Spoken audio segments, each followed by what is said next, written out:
آپ دیکھیں پہاڑوں میں بھی جو پانی بارش یا گلیشیئرز کی وجہ سے آتا ہے وہ بھی ایک راستہ اس میں بنا دیتا ہے. نیچرل راستے کئی ایک پہاڑ سے نیچے آنے کے ہوتے ہیں, پھر لوگ انہی راستوں کے ذریعے اس میں چلتے ہیں اور آہستہ آہستہ وہ راستے پرماننٹ ہو جاتے ہیں.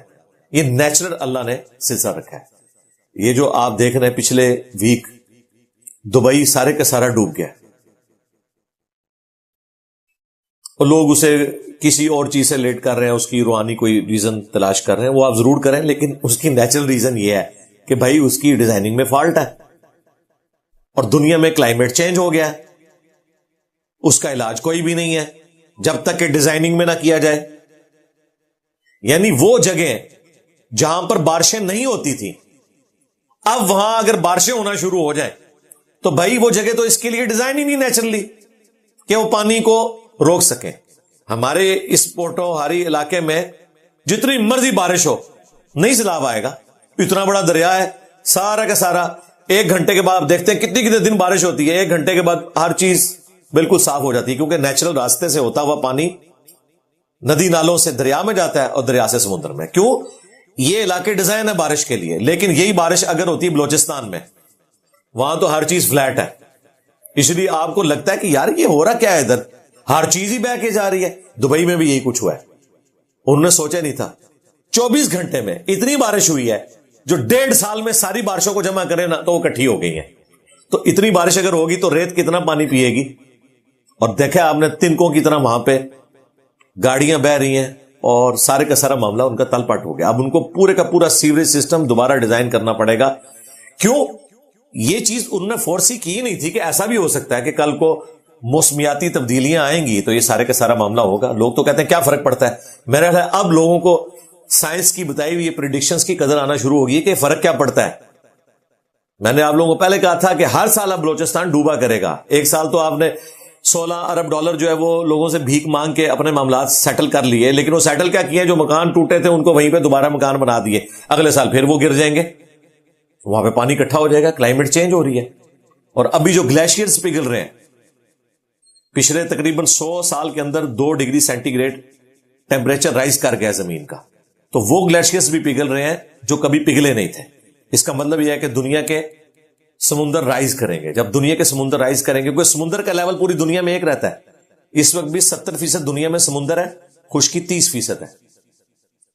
ہم کسی بھی چیز کی ہائٹ جو ناپتے ہیں نا وہ ساحل سمندر کی جو پٹی ہے ہورائزن اس سے ناپتے ہیں, کیونکہ وہ دنیا میں ایک ہی لیول پہ ہے. زمین اونچی نیچی ہوتی ہے, سمندر چاہے اٹلانٹک ہے یورپ میں, چاہے آسٹریلیا کے پاس پیسیفک ہے, یا ہمارا یہ انڈین اوشن ہے, اس کا لیول ایک ہی ہے زمین کا, سمندر کی جو سطح ہے زمین ہے. اب جب اوورآل جب سمندر رائز کرے گا نا تو وہ ایکولی رائز کرے گا, اور کرتے کرتے آپ دیکھیں وہ فورس ہی کر رہے ہیں کہ اتنے 1000 سال میں آدھے سے زیادہ انڈیا جو ہے وہ سمندر میں آ چکا ہوگا جس طرح کلائمیٹ چینج ہو رہی ہے, اور پاکستان بھی آلموسٹ صبح سندھ جو ہے وہ مکمل سمندر کا حصہ ہوگا, اور اس سے آگے اتنے 1000 سال کے اندر, خیر ہمارے تک پہنچتے ہوئے تو ابھی کافی ٹائم چاہیے, 10 سے 15 ہزار سال چاہیے جو یہ چل رہا ہے. آپ لوگوں نے ٹینشن نہیں لینی, لیکن یہ ہونا ہے.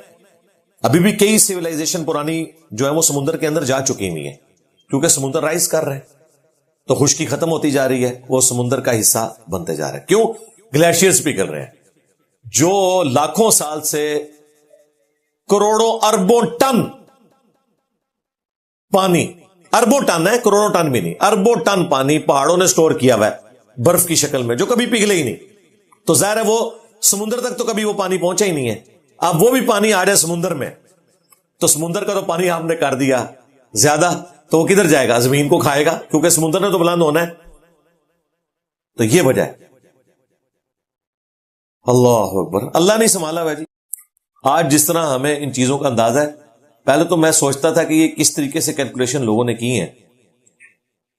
یعنی ہم جب کالج میں پڑھتے تھے تو اس وقت کی سائنس, یعنی آلموسٹ 8 سے 30 سال پہلے, اس وقت سائنس ہمیں بتاتی تھی کہ پوری دنیا کے سمندروں کے کناروں پر جو ریت کے ذرے ہیں نا یہ کم ہے اور پلانٹس اس سے زیادہ ہیں. یہ بندے کی عقل نہیں مانتی. ایک مٹھی اگر آپ کے پاس ریت ہو نا اور آپ اس کا ہر ذرہ گننا شروع کریں, آپ کا کیلکولیٹر فیل ہو جائے گا. اور ساحل سمندر پوری دنیا کے ہزاروں کلومیٹر نہیں ہے, لاکھوں کلومیٹر بھی نہیں ہے, کروڑوں کلومیٹرز پہ ہے.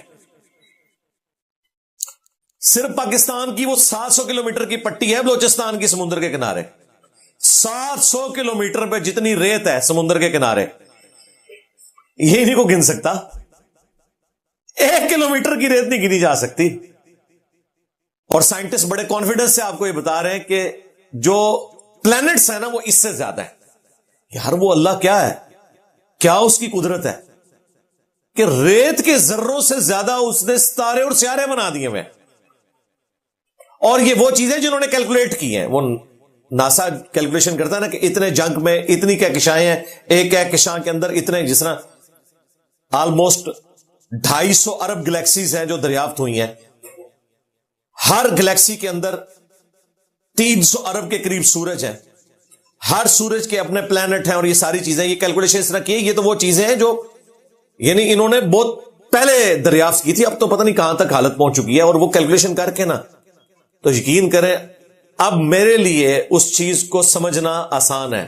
عقیدہ تو ہمارا بالغیب ہے, لیکن سمجھنا آسان ہو گیا ہے کہ جو نبی علیہ السلام نے جنتیوں کی جنت میں مراتب کو ذکر کیا ہے کہ ایک تسبیح کے فرق والا معاملہ بھی اس طرح ہوگا جیسے دوسرا شخص تارے پہ ہے اور یہ زمین پہ ہے. اتنا زمین و آسمان کا فرق ہوگا اور اتنی بڑی بڑی جنت دی جائے گی. سب سے آخری جو جنتی ہے جو جہنم سے نکال کے اینڈ پہ جنت میں جائے گا, اپنا لاکھوں سال کا عذاب بھگت کے, اسے بھی پلانٹ ارتھ سے 10 گنا بڑی جنت دی جائے گی. 10 پلانٹ اسے ملنے ہیں. اور باقی جو اللہ کے نیک بندے ہیں ان کی تو آپ سوچ بھی نہیں سکتے. تو اب واقعی اس وقت جو کچھ دریافت ہو چکا ہے, اگر یہی کچھ جنت کی شکل میں بھی ملنا ہے نا, تو لوگ کم ہیں, اللہ کی بنائی ہوئی مخلوقات زیادہ ہیں جو بانٹنے والی چیز ہے. اور جنت تو ابھی کسی نے دیکھی نہیں. اور یہ سب کچھ ہم پہلے آسمان کے نیچے بات کر رہے ہیں. ہاں جی, دوسرے آسمان کی نہیں بات ہو رہی. جو ہم نے آسمان دیکھا ہے اس کے نیچے جو کچھ ہے یہ ہم اس کی بات کر رہے ہیں. تو یہ اللہ کی مخلوقات ہے ساری.